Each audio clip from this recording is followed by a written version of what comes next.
చేస్తున్నారండి అందరూ? నేనైతే గారెలు చేస్తున్నాను. గారెలు చేస్తూ మీకు ఒక సామెత చెప్తాను. పాతకాలంలో ఒక సామెత ఉండేది. తింటే గారెలు తినాలి, వింటే మహాభారతం వినాలి అనమాట. మనం అసలు ఇప్పుడు ఆ సామెతని తీసేసి ప్రసాదాలప్పుడు మాత్రమే చేసుకుంటున్నాం అనమాట. ఇది హెల్త్కి చాలా చాలా మంచిది. పిల్లలకి 2 టైమ్స్ వీక్లీ పెడితే. అయితే మినపప్పు 4 అవర్స్ నానబెట్టేసి అలా మిక్సీలో వేసి మెత్తగా గ్రైండ్ చేసేసాను. లాస్ట్ రౌండ్లో మనం ఈ తరిగి పెట్టుకున్న అల్లం ముక్కలు వేయాలన్నమాట. అవి తగిలినట్టుగా ఉండాలి అల్లం ముక్కలు.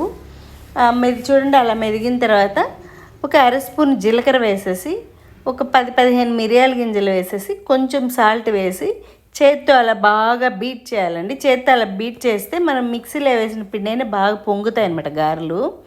నేను అలా తోమలపాకు మీద తట్టి వేసేసాను.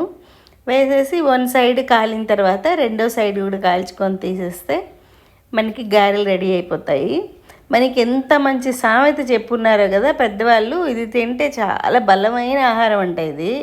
మన పెద్దవాళ్ళకి ఇంతకుముందు నరాలు వీక్నెస్ అలా వచ్చినప్పుడు కానీ, హెల్త్ బాగాలేనప్పుడు కానీ వాళ్ళకి ఇలా గారెలు చేసి పెట్టేవాళ్ళు. లేదా ఆవిరి కుడుములు, మినపప్పుతో ఆవిరి కుడుములు చేసి పెట్టేవాళ్ళు. ఇప్పుడు అసలు మనం పిల్లలకి ఎక్కడ పెడుతున్నాం? ఇవన్నీ పెట్టడం లేదు కదా. మనం ఎంతసేపు పిజ్జాలు, బర్గర్లు వీటితోనే సరిపోతుంది. చూడండి, అలా 2 సైడ్స్ కాలిపోయాయి కదా. ఇప్పుడు తీసేసి కొంచెం నెయ్యి వేసుకొని, మన ఇంట్లో ఏ కారప్పొడి ఉన్నా వేసుకొని తిన్నామంటే అసలు ఎంత బాగుంటుంది కదా. మైండ్ యాక్టివేట్ అవుతుందంట ఇలా తింటే. మీలో ఎంతమందికి తెలిసే విషయం? చూడండి, ఎమ్మి గారెలు రెడీ అయిపోయాయి కదా.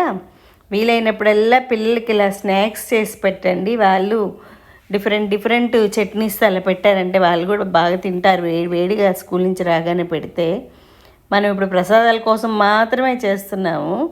అందరూ తప్పకుండా ఇలాంటి బలమైన ఆహారాలు పిల్లలకు చేసి పెట్టి మీరు తినండి, హెల్తీగా ఉండండి. Thank you.